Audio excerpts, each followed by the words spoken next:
They went into incredible detail. You almost could not imagine.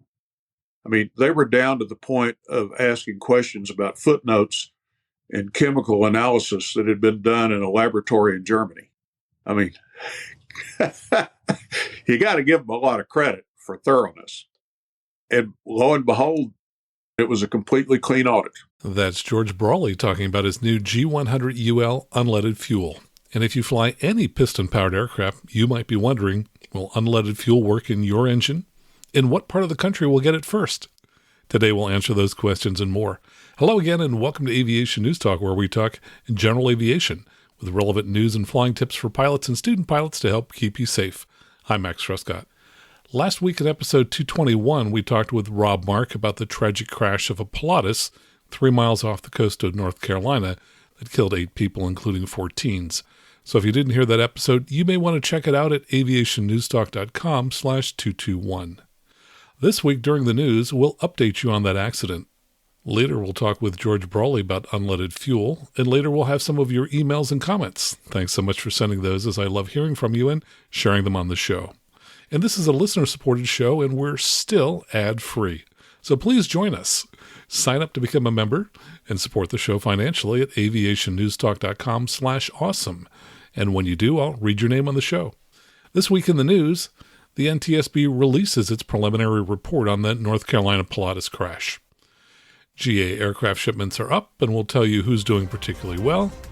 And a Virginia drone pilot is sentenced, and we'll tell you about the unusual thing he did. All this and more, and the news starts now. From the NTSB.gov, the preliminary report is out on the Pilatus crash in North Carolina. It reads in part, after departure, the pilot contacted ATC, reported they were going to level off at 3,500 feet, and requested VFR flight following, as well as an instrument IFR clearance into the Michael J. Smith Field Airport at Beaufort, North Carolina. At 13:38, the controller advised the pilot that nearby restricted airspace was active, and the pilot confirmed that they would remain clear of the airspace and fly to the east. At 13:41, the controller called the pilot and indicated that they were about to enter the restricted airspace. After multiple calls with no response from the pilot, the controller instructed the military aircraft in the restricted airspace to remain above 4,000 feet MSL. At 13:49, the pilot called the controller and requested the RNAV approach to runway 26, but was denied the request because of the active restricted airspace. Furthermore, the controller queried the pilot as to why he did not respond to the earlier radio calls, and the pilot responded that he was trying to get out and was unable to receive radio transmissions. The controller offered an approach to runway 8 or runway 3, and the pilot chose runway 8. At 13:52, the controller reported that the restricted airspace was not active anymore and asked if the pilot wanted the RNAV approach to runway 26 instead. The pilot responded that he would appreciate that, and the controller cleared the pilot direct to Sigor, that's an intersection CIGOR, the initial approach fix for the RNAV 26 approach. At 13:55, the controller called the airplane and asked to verify if they were direct Sigor because the airplane was still on a southwesterly heading. The pilot responded Roger, and the controller said the airplane could proceed direct to Sigor to cross the waypoint at or above 1,900 feet and was cleared for the runway 26 RNAV approach. The pilot read back the instructions correctly, and then at 13:58, the controller contacted the aircraft and issued a heading to Sigor, but then indicated the pilot was correcting now. At 13:58:46, the controller called the pilot and issued the local altimeter setting because the airplane was at 1,700 feet MSL and was supposed to maintain 1,900 feet MSL. The pilot read back the altimeter setting correctly, and that was the last transmission from the airplane. At 14:01, the controller called the airplane and asked what altitude it was at because the airplane was at 4,700 feet MSL and climbing quickly. There was no response. Radar contact was lost with the aircraft at 14:02, and an alert notice was issued at 14:29. Throughout the communications with ATC, there were no distress calls or a declaration of emergency from the airplane. According to FAA records, the pilot held a commercial pilot certificate with ratings for airplane multi-engine land, airplane single-engine land, and instrument airplane. In addition, he held a ground instructor certificate and held a mechanic certificate for airframe and power plant. His most recent second-class medical certificate was issued in June 2021. At that time, he reported 3,000 hours of flight experience. And what's new that we didn't have before was the ATC communications, and it does seem to reinforce what Rob Mark and I discussed last week, which was that it appeared the pilot might have been distracted, and certainly the many missed radio calls would tend to indicate that. From GeneralAviationNews.com, initiative to eliminate lead from aviation fuel by 2030 takes off. A new initiative that lays out a plan to transition piston engine aircraft to lead-free aviation fuels by the end of 2030 has been revealed by FAA officials in the aviation industry. The Eliminate Aviation Gasoline Lead Emissions, or EAGLE initiative, calls for an industry and government partnership to, quote, expand and accelerate the actions and policies necessary for a viable high-octane, unleaded replacement for the current 100-octane low-lead aviation gasoline, 100LL, without compromising the existing U.S. transportation infrastructure system, aviation safety, and the economic and broader public benefits of GA. The initiative has 4 key pillars: business infrastructure, research and development, unleaded fuel testing and qualification, and regulatory and policy. The industry will be responsible for the first 2 pillars, while the FAA will be responsible for the last 2, said FAA Administrator Steve Dixon. A March 16, 2022 symposium will define a work plan for the initiative. Administrator Dixon said, quote, this is a safe and practical path to a lead-free aviation system. We look forward to starting this new partnership with aviation stakeholders to achieve this important goal. The administrator also promised the initiative's effort would be transparent to pilots. Quote, we want to ensure pilots that they will be informed about the group's progress, he said. We want to get every member of the GA community involved in this effort. Groups committed to the EAGLE initiative include the Aircraft Owner Pilots Association, American Association of Airport Executives, American Petroleum Institute, Experimental Aircraft Association, General Aviation Manufacturers Association, Helicopter Association International, National Air Transportation Association, and the National Business Aviation Association. And after the news, George Brawley will share his perspective with us on this announcement. From AINonline.com, GA aircraft shipments bounce back in 2021. Business and GA fixed-wing shipments began a recovery across the board last year, reaching a total of 2,630 units worth $25.2 billion, according to GAMA, the General Aviation Manufacturers Association. Releasing the global shipment totals during its annual State of the Industry press conference in Washington, D.C., GAMA reported that business jet, turboprop, and piston electric deliveries for 2021 were up 222 units from 2,408 in 2020. As a result, billings for these aircraft rebounded to $21.6 billion last year, up from $20 billion in 2020. In addition, helicopter shipments are up significantly year over year. Helicopter shipments leaped by 25.3% to 826 aircraft, and billings by 28% to $3.7 billion in 2021. The totals, GAMA President and CEO Pete Bunce noted, are converging on figures that were seen before the onset of the pandemic. Business jet manufacturers handed over 710 aircraft last year, making a 10.2% jump from the 644 delivered in 2020, when the pandemic had initially halted activity and then dampened sales. However, while still ongoing, the pandemic had a different effect last year, pushing new buyers into the industry and helping to propel sales. Most of the business jet OEMs reported increases in 2021, with the exception of Gulfstream and Dassault. Turboprop deliveries, meanwhile, reached 527 units in total, a 19% jump from a year earlier, when 443 aircraft were delivered.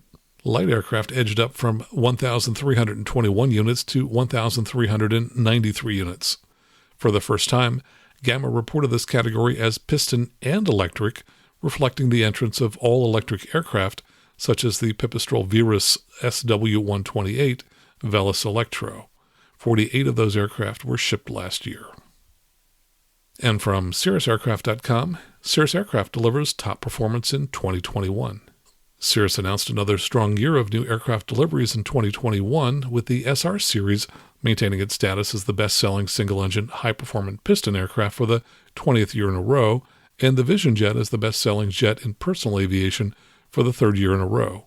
In addition to delivering 442 SR series aircraft and 86 Vision jets in 2021, Cirrus announced the G2 Plus Vision jet, EASA and UK certification for Safe Return Emergency Autoland System, and delivered the first of 5 Track SR20s to Kansas State University. Cirrus CEO Sean Nielsen said, "Our team has accomplished incredible milestones this past year. Not only did we reach a 13-year high of new aircraft deliveries, but we also introduced new innovations within the SR series and Vision jet product lines and increased connectivity between pilots and aircraft." To date, Cirrus has delivered over 8,500 SR aircraft. This last year marks the 8th consecutive year the company delivered more than 300 SR series aircraft. Additionally, the Vision jet has surpassed 330 deliveries since 2016. Over 650 pilots have now earned the FAA type rating in the Vision jet. And here's the part that really surprised me. It says Cirrus is hiring approximately 400 new positions across all locations this year. So if you're interested in checking out their career opportunities, you can visit cirrusaircraft.com/careers. And now for a couple of accidents. This first one comes from planeandpilotmag.com. Taking off with controls locked proves fatal for pilot. On June 13th, 2020, just before 2 o'clock in the afternoon, a Vans RV8 two-seat single-engine home-built taxied out at the Mandan Municipal Airport in Mandan, North Dakota. The owner pilot was alone in the front seat, heading home to the grass strip at his farm. It was a nice summer day, no clouds in the sky, 81 degrees, wind from 130 at 18. While possibly challenging for light aircraft or low-time pilots, the wind was blowing straight down the runway. The 57-year-old pilot had over 1,000 hours in his logbook, including many trips to Oshkosh attending local fly-ins and practicing aerobatics. He was a mechanical engineer and farmer who also enjoyed his Citabria aircraft. Just prior to taxiing out, he was by the hangars talking to another pilot.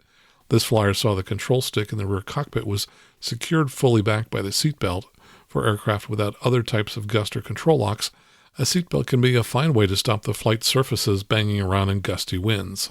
But done in a rear cockpit, it can't be undone alone from the front cockpit once you're strapped in. The local reminded the pilot, "Be sure to remove the seatbelt." Taxiing out, this witness and another pilot noticed the RV-8's elevator remained full up the entire time.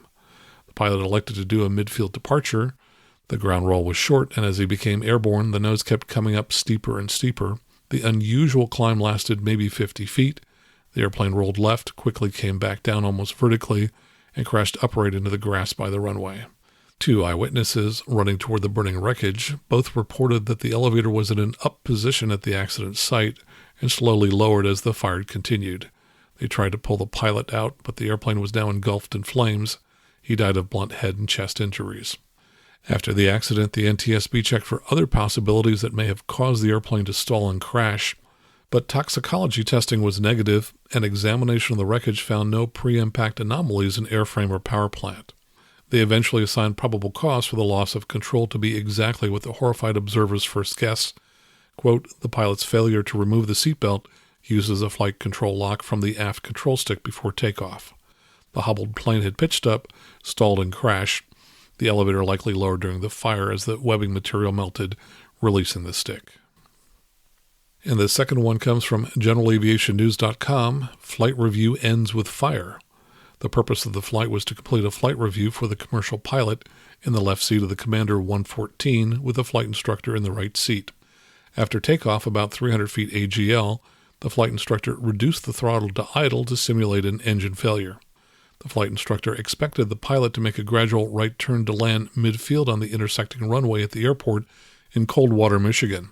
The pilot did not respond as expected, so the flight instructor assumed control, made a right turn, and lowered the airplane's nose. About the same time, the pilot thought they were too low and advanced the throttle full forward. They felt the airplane shudder and experienced an aerodynamic stall before it hit the ground. A post-impact fire under the engine cowling was extinguished by a passenger using the onboard fire extinguisher.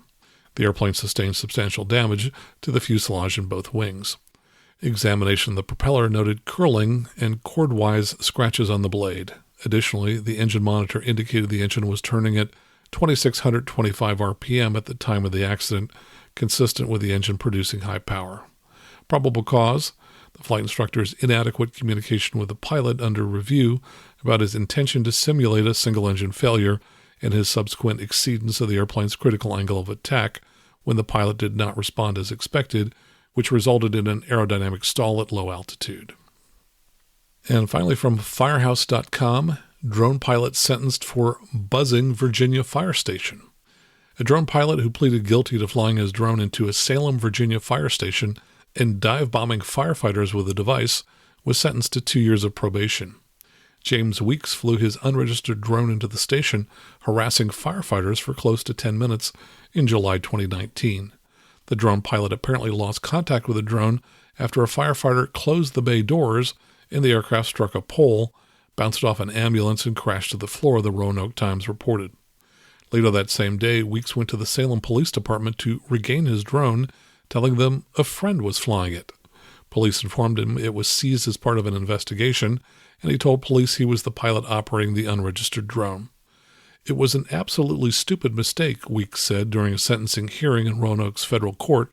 I totally regret the decision I made. In addition to probation, Weeks had to give up ownership of the drone as part of his plea agreement. Well, that's the news for this week. Coming up next, George Brawley updates us on progress with his G100UL unleaded fuel. And then more of your feedback and questions, all right here on the Aviation News Talk podcast.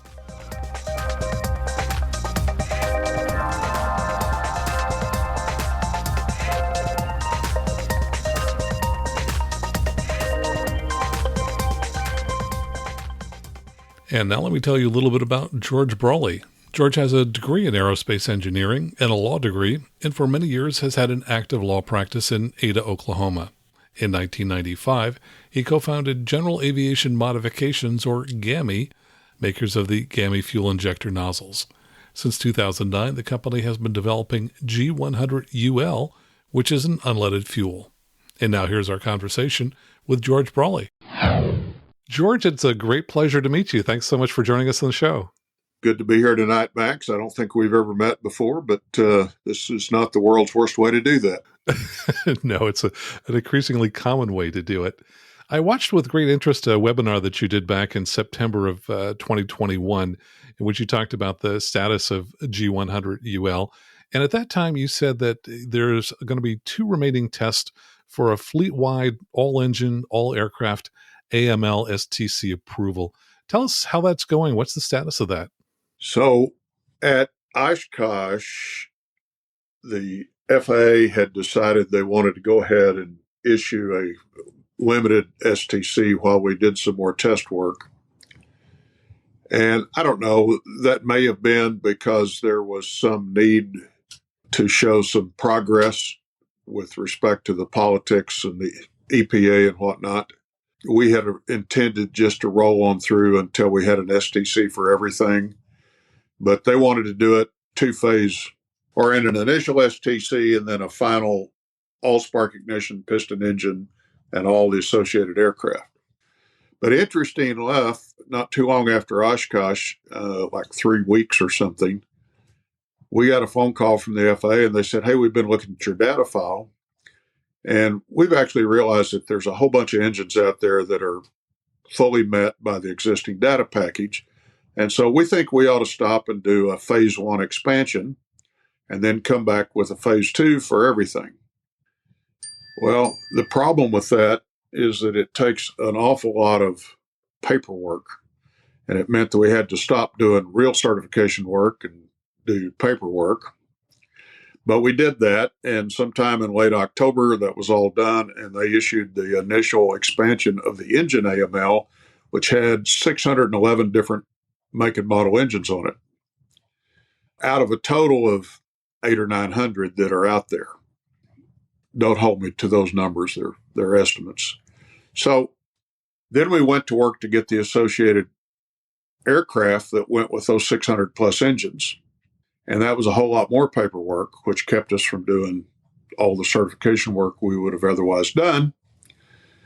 But all that having been said, in December, we were prepared to get that aircraft expansion to go with the previous engine expansion. And out of the clear blue, just before the certification team was getting ready to sign that aircraft expansion, we got a phone call one day and they said, "Hey, we've been informed that Washington wants to do a complete top to bottom audit of the last 12 years of your certification project." Well, that's kind of a surprise. The thing that comes to my mind immediately is, gosh, the FAA was under fire for a lot of things related to the 737 MAX certification. Is this possibly a reaction to that to kind of make sure that everything is properly done? Well, I got to tell you, Max, that was actually rather perceptive of you. I didn't reach that conclusion immediately, but we got into this audit. My first reaction was this will take 6 months. And they said, no, see what they do is they use one certification office to go audit the other one. I see. So there's independence. So they got I'm pointing to the southeast, they got the Atlanta certification office to go up to the northwest to the Wichita certification office that was actually in charge of the project at the time to audit this thing. But this was right before Christmas and everybody was going to be gone for 2 weeks. But the Atlanta people said, well, if you can get the applicant to hang around through Christmas and provide us documents, our lead on this is willing to work through Christmas and will. So I spent 3 weeks during that period of time sitting at my desk. Fortunately, the guys they put on it were really good, sharp, experienced. And I sat there 10, 12 hours a day, 7 days a week, every day except Christmas and New Year's, with working with these guys, getting them documents, answering questions. They went into incredible detail. You almost could not imagine. I mean, they were down to the point of asking questions about footnotes and chemical analysis that had been done in a laboratory in Germany. I mean, you got to give them a lot of credit for thoroughness. And lo and behold, they finished on, I think, January 3rd. And it was a completely clean audit. And I had said to begin with, and the certification team north of here in Wichita said the same thing. They agreed with me. I said, look, guys, I don't have any concerns about this. So let's get on with it, get it done. And when we get through, it's going to be clean. And because we've done it that way, and then nobody can further second guess it. Okay. So that happened. And then the guys in Wichita were said, well, okay, we're told to write a cover memorandum and send it to Washington. They did. A few days later, Washington called them up and said, well, your 3 or 4 page cover memorandum wasn't exactly what we had in mind.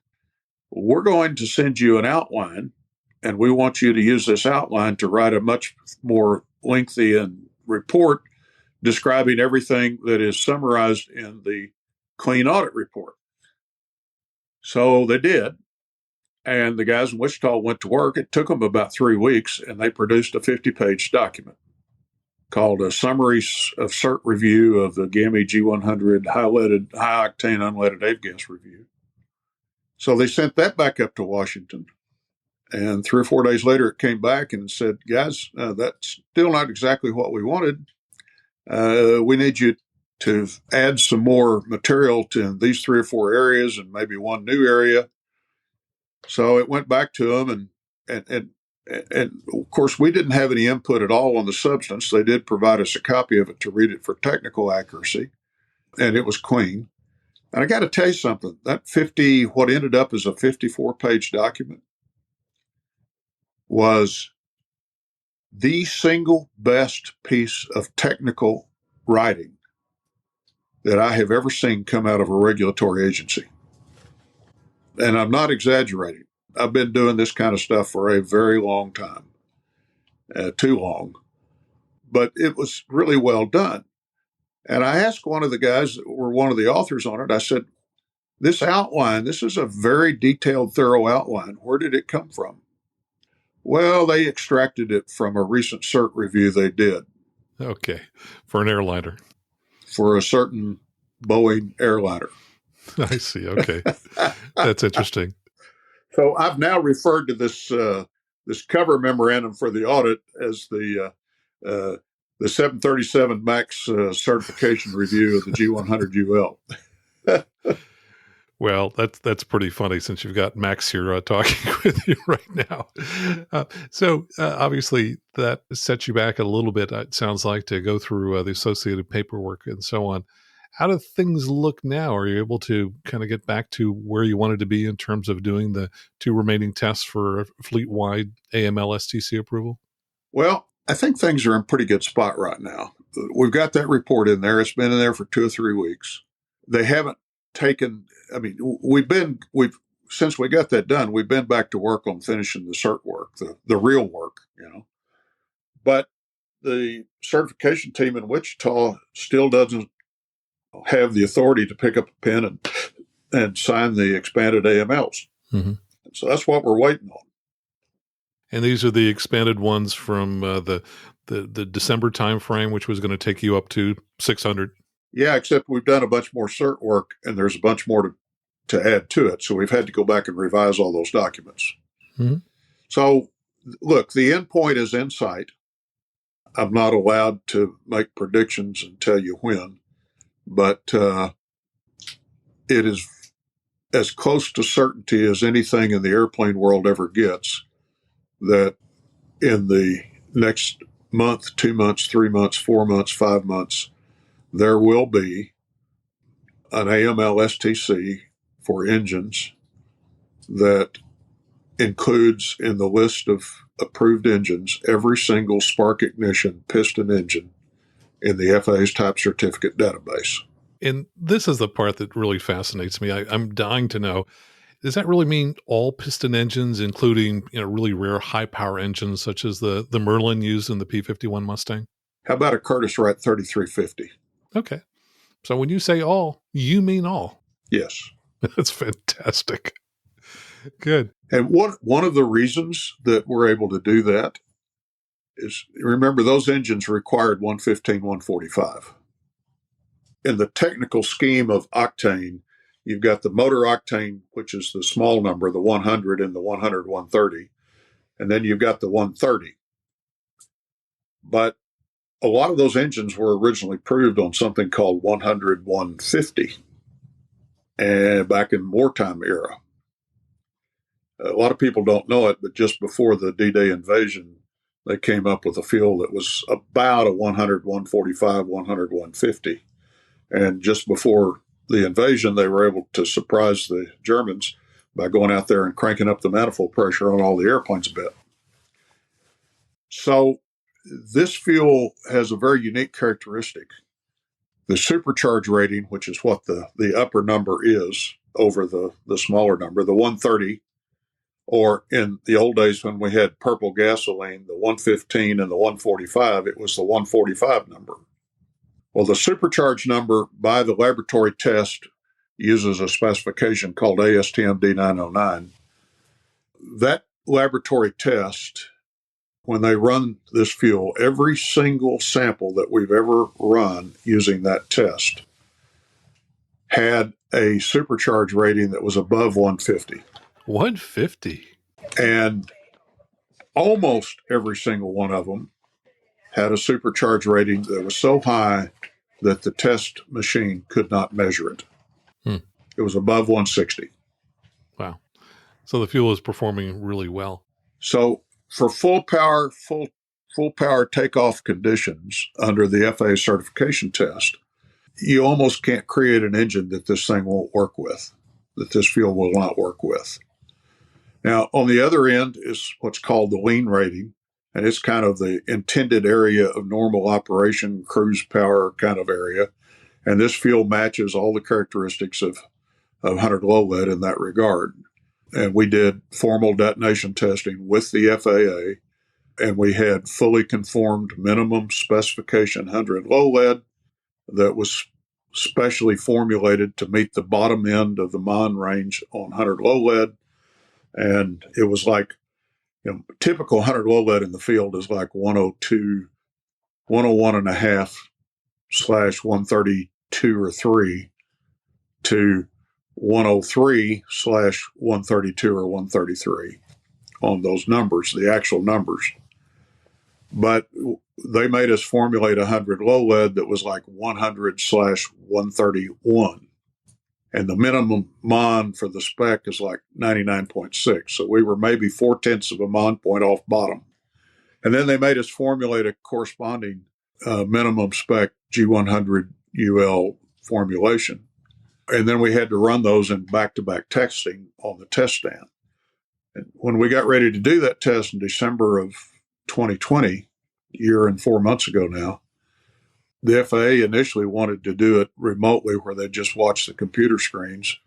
And I threw a bit of a fit and said, guys, I'm not going to do that. You're going to have to get an exemption from COVID and send somebody down here in person to sit there in the test cell, because I don't want to hear the backlash and the noise from the naysayers that said, well, the FAA didn't really witness it. How do we know you didn't fudge the internet data going to the FAA?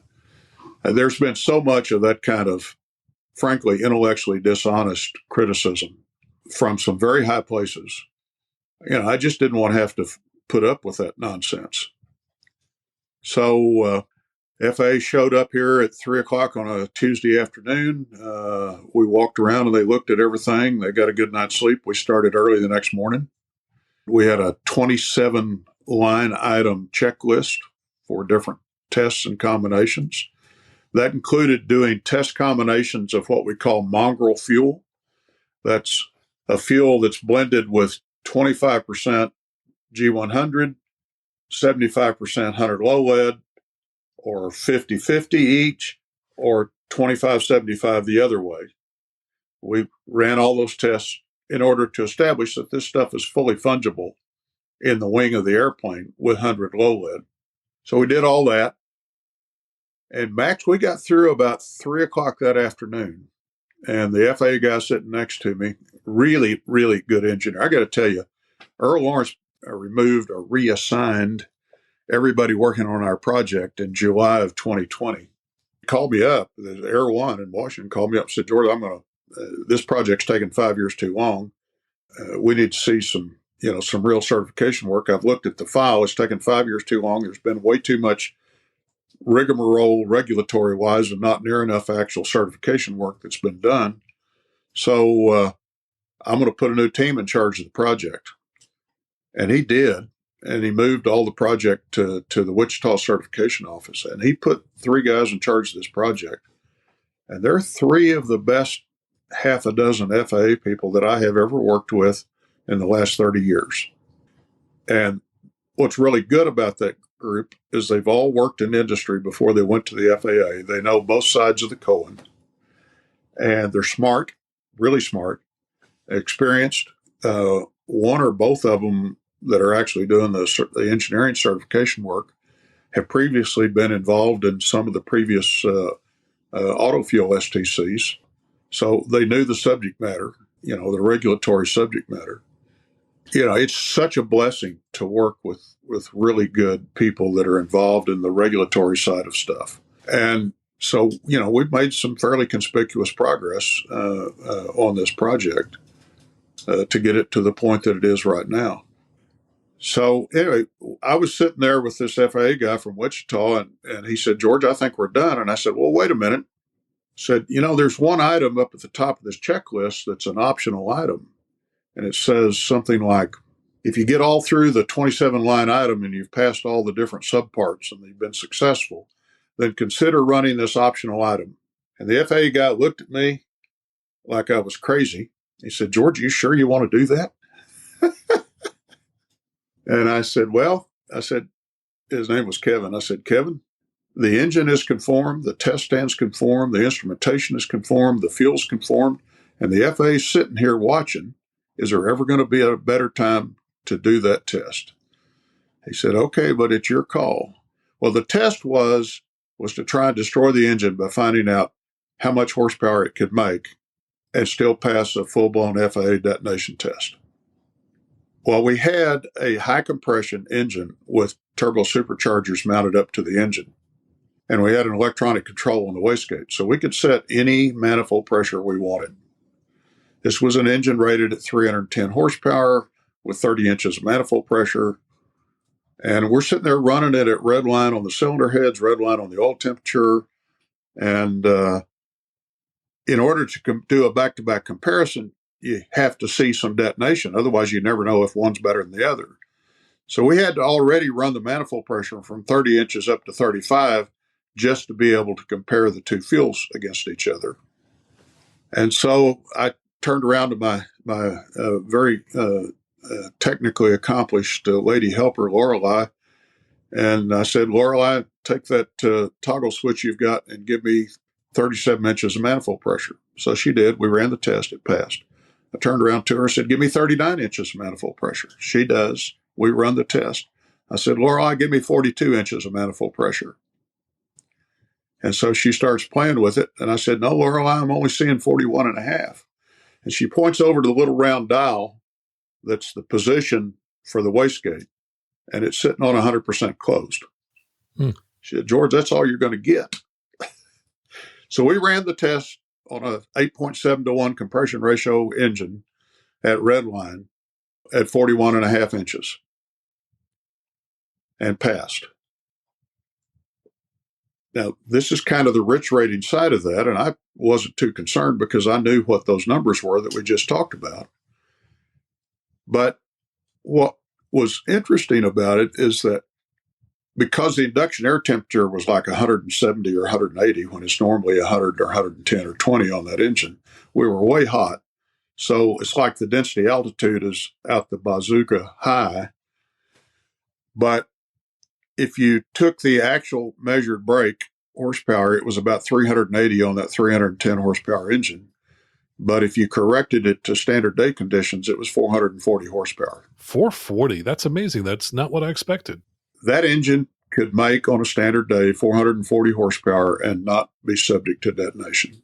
And that's essentially the engine that you'd use in a Cirrus, for example? It's the engine that we originally did the STC on for the turbo normalized IL550N in the Cirruses, for which there's about 1,000 of them still out there flying around. So you've got a lot of great work behind you, a little bit more work in front of you. I think you said that some of the original STCs were issued last summer. Is it possible for someone to buy one of those STCs now, or do they still need to wait until you're getting to the next? Yeah, we could. We have chosen not to. We've got a website that's ready for the toggle switch to be turned, to turn it on, to start selling STCs. The problem is we've been busily updating it with new approved model lists.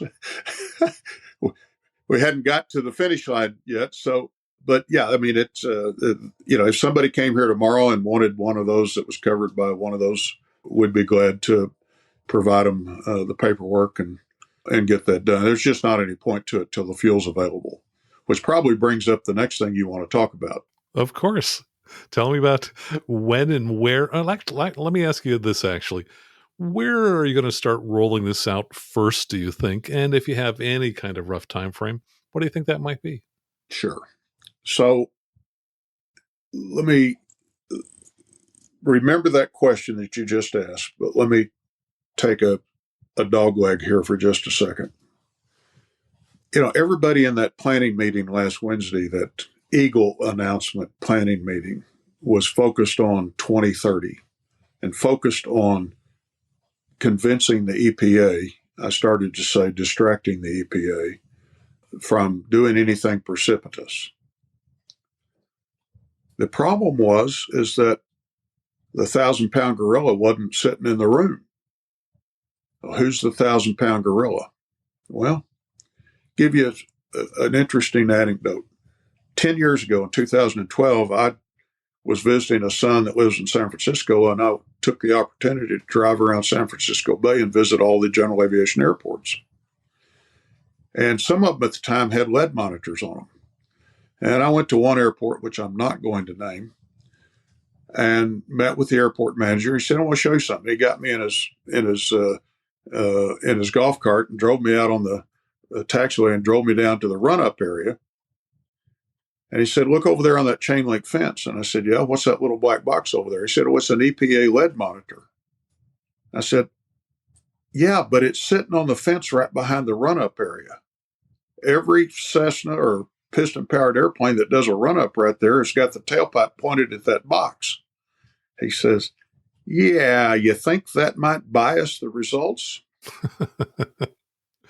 Yes, I remember when that happened, and I've flown at one or more of those airports, and the net result is the run-up area has been moved to a different area.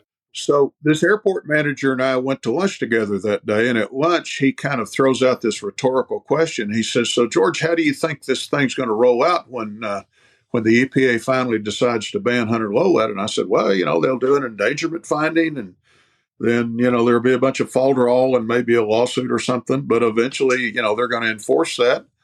And, it's going to, going to get adopted by the California Air Resources Board. And then there will be maybe a legislative action by the legislature in California. And it'll all roll downhill to the local airports. And he kind of snickered and took a sip of his coffee. He said, George, that's not what's going to happen. He said, every month when I go to my local airport commission meeting, and it's been this way for nearly a year, they ask me when I'm going to get the lead off the airport. And I keep telling them when there's an unleaded fuel that'll run the engines on the airport, then we'll start doing that. And they said, no, you don't understand. 60 days after there's an approved available unleaded fuel, we're going to issue an order that you're never again allowed to bring a load of leaded fuel on this airport. And I said, well, yeah, but doesn't the EPA have to do something? He said, no. He said, that's what you're missing in this picture.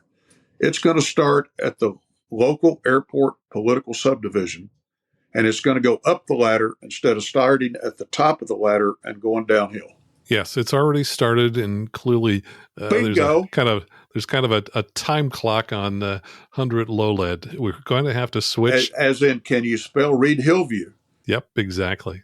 And that's the airport where I first started giving flight instruction a number of years ago. So since we've got this ticking time bomb and you've got G100UL almost out the door, tell us when and where and things like that. Yeah, well, so I'm a little bit limited in what I can share with you, but let me at least put boundary conditions on it, okay? So we are in negotiations with a couple of rather large companies. I don't know whether you've heard this or not, but Avfuel came to us 2.5 years ago, and they wanted to be involved in the vetting and distribution of the people that would make the fuel. And we were grateful, very grateful for Craig Sincock and Avfuel's involvement. It's been very helpful to us in many, many ways. So we have for 6 months or so been involved in some very detailed negotiations with one of those producers whose name you would recognize driving down most commercial streets in most cities across the United States. And they've been working with us very closely. They've been reviewing data. They've got, under a non-disclosure agreement, they've got copies of the licensing agreement that the FAA approved, that we proposed and the FAA approved, along with the specification and all that stuff. And, there's a lot of misconceptions out there. People say, well, they don't have a specification. Only ASTM can issue a specification. That's complete nonsense. It's just irrational, totally irrational nonsense. The specification that we have, if you put it side by side with the Table 1 properties on the 100 low lead specification, unless you were a fuel wonk, you wouldn't be able to tell the difference. And in addition, we've added kind of a hyperset, if you will, of boundary conditions on the fuel that the FAA loves. And we have created, for the first time ever, a regulatory mechanism for the FAA to have complete ability to track and follow the quality assurance on each individual batch of fuel. Because they have no involvement in a batch of fuel made by 100 low lead ASTM specification. The amount they have is zero. How do you say zero? Zero. Black hole in the middle. And they've never had any. It's always been a matter of hope, trust, and good faith in the people that are making the fuel. But the architecture that we provided and the licensing agreement that we provide is done under our status as a production approval holder. And as a production approval holder, we're able to issue the license to the refiner or the blender. And this fuel does not have to be made in a refinery. It can be made by somebody that's got tanks and knowledge as a blender. I mean, for God's sakes, we've been making it out of barrels on our ramp at the airport in Ada for 10 years. So the trick to that is that under that license agreement, we have the right to inspect those facilities. And if necessary, we have the right to bring an FAA inspector with us. And if there's a quality assurance fallout that's not timely remedied, the FAA has the right to tell us you've got to revoke that license. Now, that's not anything they have any control over under the existing scheme of things for 100 low lead. And you can kind of well imagine that there were some people in the FAA that were pretty happy with the way we proposed that architecture. So that's what's in place. Like I say, we haven't gotten any pushback on any aspect of that from the people we've been talking to about the production of the fuel. We have some really neat features built into that will allow the NTSB to trace a few ounces of fuel found at the scene of an accident all the way back to the fuel that was built anywhere in the world a year before or whatever. So I'm very, very comfortable that that aspect of all of this has been fully, not only just minimally met, but quite robustly met. And frankly, the people we've talked to have been a little bit surprised at the thoroughness with which we've been able to do that. So I can't tell you when somebody's going to pull the trigger and start making fuel. I will tell you that it's almost certain it's going to go to the West Coast. Part of the problem right now is just simple logistics. I mean, it takes forever to, get a delivery spot on a rail car. I mean, just given the incredible crisis that's going on in the supply chain right now. Lord, I was in a local grocery store about 4 hours ago, and the shelves were at least a third empty. I've never seen anything like it in my entire life. So, we're not out of that supply chain crisis. And, with a war in Europe on the horizon, it might be a while. Well, you've got a great fuel. Sounds like it's been very robustly tested. And of course, now the big challenge, I guess, is distribution, because obviously it costs time and money, and there's kind of a chicken and egg problem where you've got to have enough fuel to meet the demand, and not vice versa.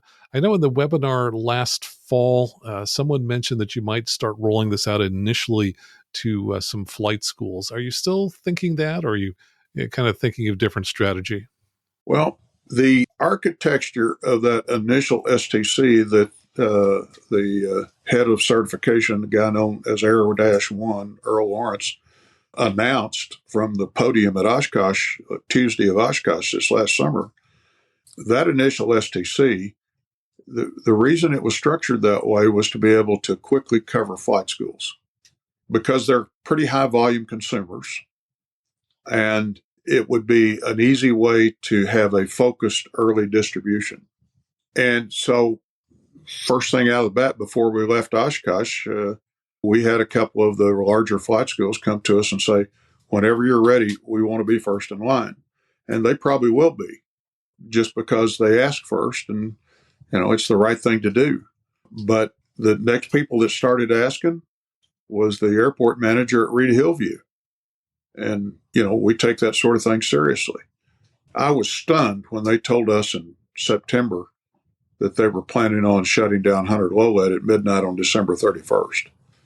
I said, guys, they literally asked me, they said, can you put a rail car on our local siding before December 31st? And I said, no, the logistics aren't going to let us do that.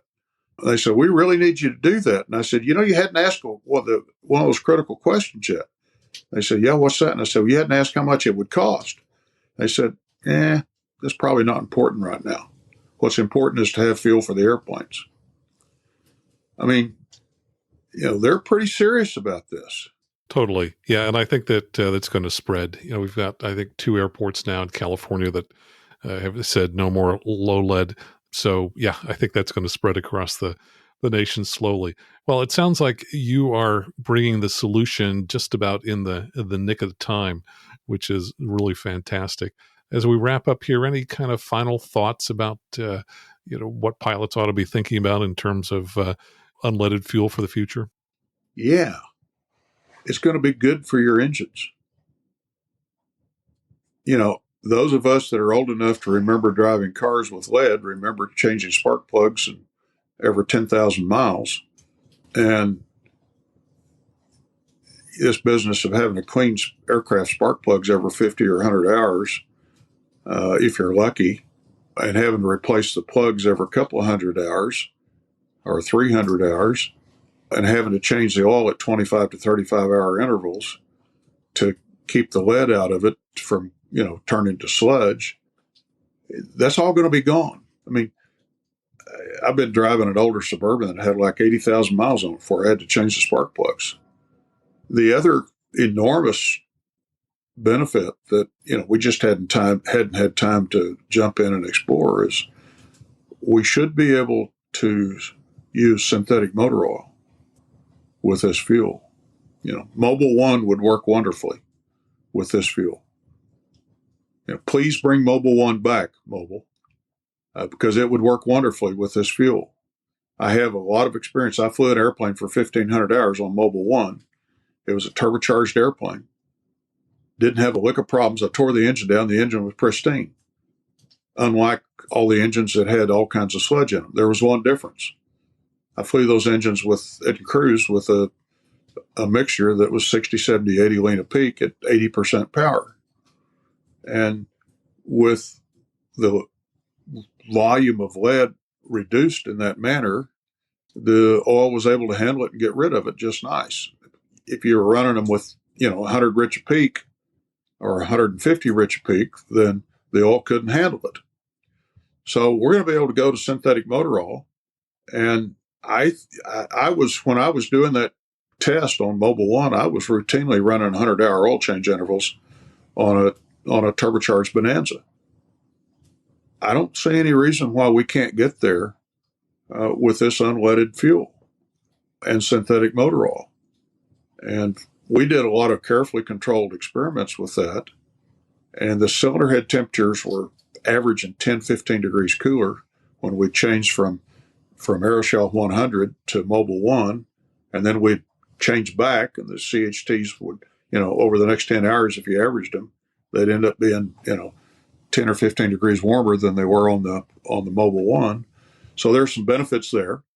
That reduction in cylinder head temperature comes from what? It comes from a reduction in friction losses on the side of the cylinder walls. It's always good to get rid of friction. That improves the mean effective pressure and therefore improves the brake mean effective pressure by reducing the friction mean effective pressure. And that means, frankly, a little more torque delivered to the crankshaft, to the prop. What is there not to like about this? Well, I think we've got a bright future ahead. Thanks so much for updating us on this. Can I get you to come back and give us an update in the future sometime? Sure. Be glad to do it. That'll be great. And for people who are looking for more information about you and GAMI, where do they go out on the web to find that? You can go to the GAMI, www.gami.com, and there within the website, there's a G100UL page. We don't update it weekly or even monthly, but it's been updated since Oshkosh. So pretty good information there. And as we get closer to an endpoint on there, there'll probably be more information. There's been an awful lot of concerted efforts to derail this project. And frankly, I don't hesitate to say this publicly anymore, but some of that was malicious by some people that had alternative economic motives. It's the old thing, you got to follow the money. Well, whenever something changes, we've got winners and losers and so on. So thanks so much for all the contributions you're making to the industry, and thanks for joining us here today. I've been building model airplanes since I was 5 years old. And I soloed on June the 7th, 1965 on the runway at Ada, Oklahoma as a 17-year-old kid. And I became a flight instructor when I was 18. This has always been a passion and a love. Yeah, it's a wonderful industry. Thanks again. You bet. Have a good evening. And my thanks to George for taking the time to talk with us to update us on the progress of G100UL. It certainly sounds very promising, and I wish him great success with it because the 100 low-leads days are numbered. If you'd like to read more about GAMI and G100UL, go out on the net to GAMI.com. Coming up next, your feedback and questions, all right here on the Aviation News Talk podcast.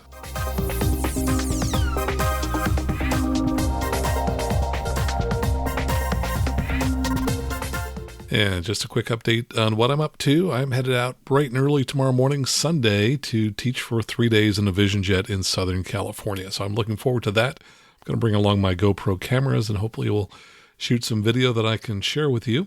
And so I'm trying to get this recorded before I head out. I have a lot of email from you. I'm not going to be able to get to all of it, so we'll include some of your letters next week. And now let's go to our good news department. Patreon supporter Russ Newman, congratulations on passing your instrument rating. That's my favorite thing to teach, by the way. I just love instruments. And my thanks to Mike for posting this review on the Apple Podcast app. He says the show's a must-listen. It's a great combination of current events, special features, and personal experience relevant to all pilots. As importantly, Max presents the info in a way that keeps your attention and looking for more. Keep up the good work. Well, thanks for that, Mike. And I want to encourage other listeners to go out and post reviews on whatever app that you're using to listen to the show. Here's a short one from Andrew in Ohio. He says, I enjoy listening to your podcast. I'm learning a lot. Well, that's great, Andrew. As pilots, we all need to keep learning throughout our entire career. When we stop learning, it's probably time to hang up our spurs and do something else besides flying. And here's an email from JD in New Jersey. JD, I used to live in New Jersey. I started my instrument rating at the Essex County Airport before I moved out here to California. He says, hi, Max. A few episodes back, you mentioned the dangers of airplane seats sliding back during critical phases of flight. I stumbled onto this gadget at Oshkosh last year. It's a lightweight, small, easy to operate, durable, portable, and solves the problem. No STC or permanent installation required. According to the company website, they are currently available for only Cessna aircraft. I use one in my Cessna Cardinal as an additional level of safety.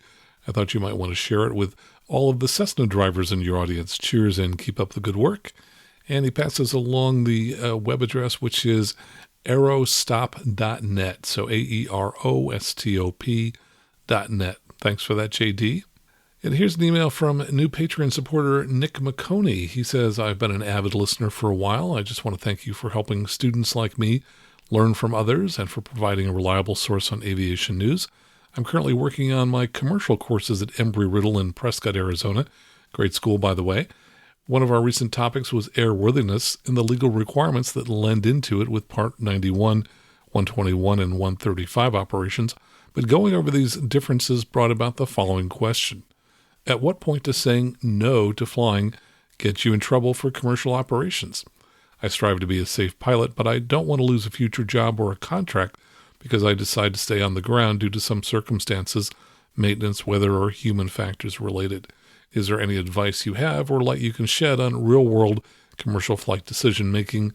What are your personal minimums? Thanks very much. Well, Nick, all of my work has been in Part 91, so I'm somewhat guessing when I answer about 121 and 135. As a Part 91 CFI, I have the best possible situation. I can say no anytime for any reason, and nobody's going to fire me. In the worst case, a client might stop using my services, but that really wouldn't bother me. I don't think I'd get fired by a flight school either, as I'm an independent contractor. And my criteria for my flights are fairly simple. If it's illegal or unairworthy, that's not going to happen on my watch. And if I'm in doubt, I just cancel the flight. I worry not only about safety, but also my integrity. Aviation is a small industry. Our reputations are important. So I would encourage you to do what I do, which is to work really hard to do things the right way every time. Now, weather's a little harder to characterize. I canceled an IFR training flight yesterday because the freezing level was low and there were some clouds. I have no doubt that we could have accomplished the flight safely by flying a VFR below the clouds and doing practice IFR approaches at our destination. But it's important to send the right message to clients, so hopefully what he took away from that was that if the weather is in doubt, don't fly. Now, the other extreme is Part 121. There, everything is very carefully spelled out as to when you fly and when you can't. And those rules are probably going to err on the side of safety. So I think most 121 pilots would go along with most any flight that meets their operational specifications. Part 135 is also fairly carefully spelled out, though the equipment is not as capable. So I'm sure there will be times when a pilot decides to cancel. Now, Part 91 corporate flying is going to vary widely depending upon the particular flight department you might be in. One pilot who's moving on to the airlines described corporate flying to me as the Wild West with a lot of cowboys, yet other corporate departments are run more strictly and probably more safely. I've heard of some Part 91, 135 departments that always backed up a pilot's decision not to fly, but I've also heard of pilots getting fired when they choose not to fly. In fact, we covered one of those stories a month or two ago on this show. Now, I think the hardest position for a pilot to be in is when they feel they can't afford to lose a job because they don't have any money in the bank and they feel that they have few other options for flying jobs. And in that situation, pilots might be more inclined to go along with the cowboy mentality, which would be to fly in spite of obvious airworthiness or weather problems. I think a better mentality is for a pilot to always believe that they have options and that it's better to quit a job or get fired where unsafe practices are expected. I would frankly much rather be poor and out of work for a while looking for a new job than be dead because I didn't leave an unsafe environment. And I hope that helps, Nick, and good luck in your future flying career. And here's a message that came in from Facebook Messenger from Matt. He says, love your podcast. I'm a CFI with 700 hours in Cirrus, and I've learned a lot that I now include in my lessons. I have a question on how to handle a tower who questions standard practices. We've been questioned on coming to a stop after vacating the runway to do the after-landing checklist, and they think we're in an emergency and ask us to keep moving. Another example is during night, I will turn off the strobe so as not to blind ground crews, and they do not like that. Any advice is appreciated. Well, Matt, I have often thought that controllers want to be pilots and pilots want to be controllers. We always seem to be trying to get into each other's business. Anyway, so being questioned after coming to a stop sounds a little bit like the former. Now, at my club, which has many aircraft types, they insist that we always come to a stop after we clear the runway to do the after-landing checklist. And of course, Cirrus wants us to do the same thing.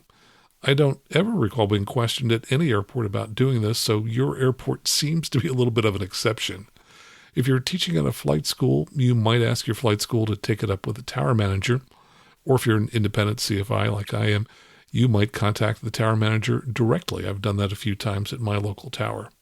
Now, funny thing about the strobes, I always leave them on in Cirrus aircraft since there are only anti-collision light and we're required to leave them on at all times. One time I was taxiing a Vision Jet in the daytime at O'Hare Airport and had the strobes on, and some airline smart aleck said, "Hey, Vision Jet, your strobes are on, you should turn them off." I looked it up later. Apparently a lot of airliners don't put their strobes on until they're on the runway, but they have other anti-collision lights, and on the Cirrus the strobes are our only anti-collision light, so they do need to stay on. And I would have explained that to the bozo at O'Hare, but a busy ground frequency is just not the place to have a discussion. Now, as for your situation, in day or in night, refer your tower to 91.209b, which says you can turn them off. It says no person may operate an aircraft that is equipped with an anti-collision light system unless it has lighted anti-collision lights. However, the anti-collision lights need not be lighted when the pilot in command determines that because of operating conditions, it would be in the interest of safety to turn off the lights. Thanks so much for your message. And here's a message from Patreon member Victor Cabrales. He says, "Hello, Max. Enjoying all the podcasts to the max here." Okay, I get the joke. He says, "I have a topic idea for a future show. I recently discovered the possibility of becoming an IGI, an instrument ground instructor." He says, even though there is also an AGI version, which would be the advanced ground instructor, he says, I feel IGI will be the most rewarding for me.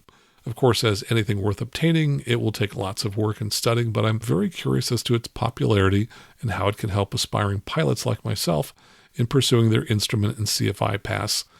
It's pretty weird that no one talks about these instructor pass. Keep up the great work and keep loving what you do, Max. We can tell from this end that you love doing what you do. Sincerely, Victor. Well, Victor, that's a great topic, and I think I've mentioned it briefly in the past.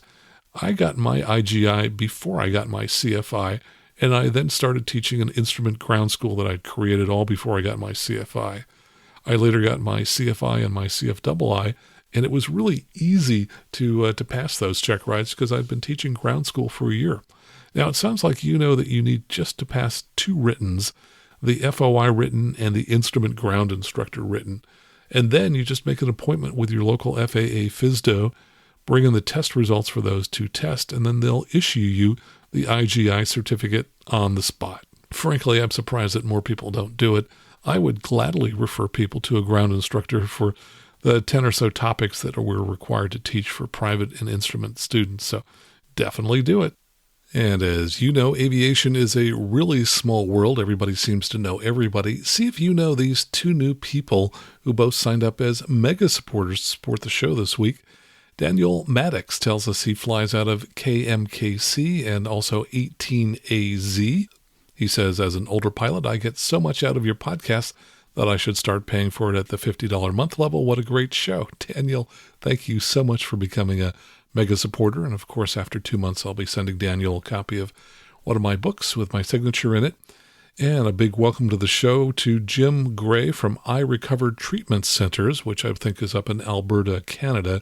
Jim, thanks so much for supporting the show at the $50 a month level. And if you'd like to become a member and help support the show, it's so easy to do. Just go out to aviationnewstalk.com/awesome. You can then look at the different support levels, different dollar amounts, and see what kind of goodies you can get at the various levels. For example, people at the $20 a month level get access to the 2 or 3 videos I post each month, and they have been watching the interview with George Brawley. I got to see the 2 of us there and his big beard and my mustache as we were talking in the evening from our homes. And so you might consider signing up at that level so you can see that in the other videos that I post. Now, the people that really do the heavy lifting to help support the show are our mega supporters. I've just mentioned our 2 newest ones, but every month I read the full list, see if you know any of these people, and if you do, just tell them that you heard their name on the show. Brian Deere, he and I were just playing phone tag. He's down in Texas, and he has a Cessna 172. Tyson Weiss, co-founder and CEO of 4Flight, which you all know 4Flight, I'm sure. Dave Brochet is retired from the Navy, has a commercial certificate, and flies a Cirrus in the Jacksonville area. Kent Mazzia, he and his wife Misty own a 2007 Cirrus at the Alpine Air Park in Wyoming, and they love flying volunteer missions for Angel Flight. Matt Souza, he's a private pilot flying a 172 out of Chicago Executive. Victor Vogel, who we just heard from last week, he lives in Central PA and flies a Cirrus. Tim Delaney, he's a wealth manager in Eagle, Idaho, and flies a Turbo SR20 out of Nampa. Stephen Elop flies a Turbo 182 and a Citation CJ3+. He's now the CEO of Digital.ai. They focus on enterprise agile software development tools. Mike Williams, president of TCB Composites. They make composite spinners and bulkheads for GA aircraft, and he flies a 172. Seth Lake, we've had him on the show a number of times. He's a DPE who gives check rides, and his big specialty is teaching in multi-engine aircraft. They've got about 4 beach travel airs. So if you want to get your multi-engine rating, you can head on down to Arkansas. Check out his website at vsl.aero. Rick Miller, he's a CFI. He teaches in the Cincinnati area out of the Lunken Flight Training Center and also with private owners of Piper, Cessnas, Beechcrafts, and Cicadas. Someday he hopes to teach full-time, but right now he's got a full-time job doing something else. Justin Winter, he brokers real estate on Lake Kiwi in South Carolina and flies a 2019 SR22. Carl and Ann Rossi of Maine Coon Cat Aviation. Love that name. Of course, I love Maine Coon Cats. They have 2 Cessna T240 aircraft and a new Piper M350. Johnny McDade, he's a singer-songwriter, musician, and record producer. Jim Goldfuss, who's a CFI at the Republic Airport on Long Island, longtime supporter. He also gives ground instruction via Zoom. So if you're interested in some ground instruction, contact him at Ground.9, which is his Facebook page. Jim Hopp, he's a local CFI I've flown with. He teaches at Advantage Aviation at Palo Alto, California, and he specializes in tailwheel instruction. Joseph Sheehan flew in the Navy for 8 years, now has a few hundred hours in his new Vision jet. Josiah Freeman working on his instrument rating.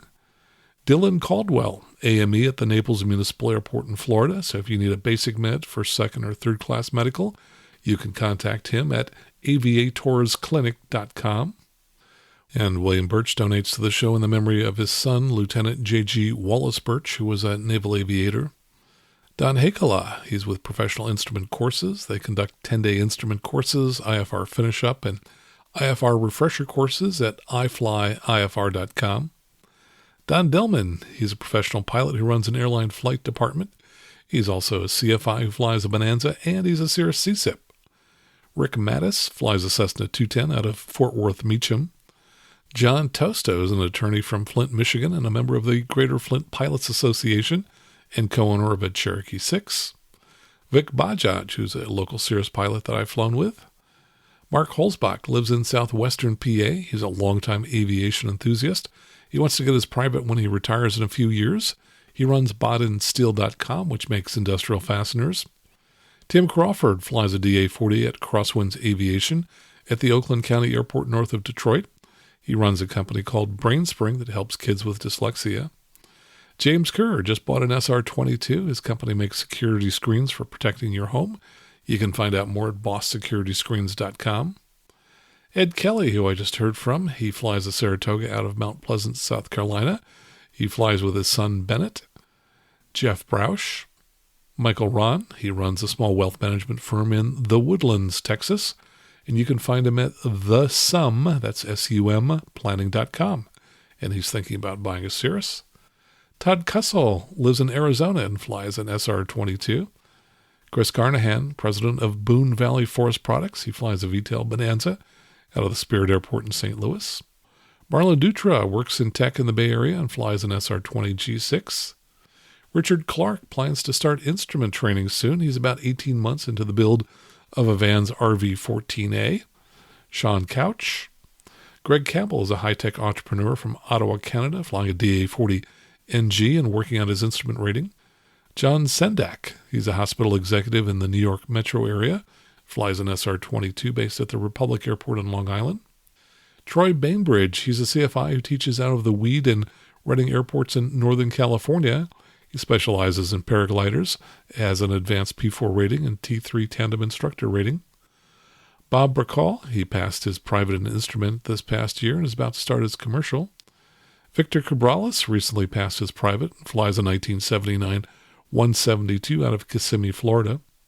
Rob Thomas lives near Atlanta and flies a Cessna 182 with a Texas Skyways conversion. Ed Perry. Eric Stovall lives in Fishers, Indiana and flies a Cirrus. And Jim Winter flies a Cirrus SR20 G3. Special thanks to these mega supporters and to everyone who supports the show in whatever way you choose to do it, whether you send us emails, leave reviews for us on your podcast app, or support us financially. Thank you so much for supporting this listener-supported show. So until next time, fly safely, have fun, and keep the blue side up.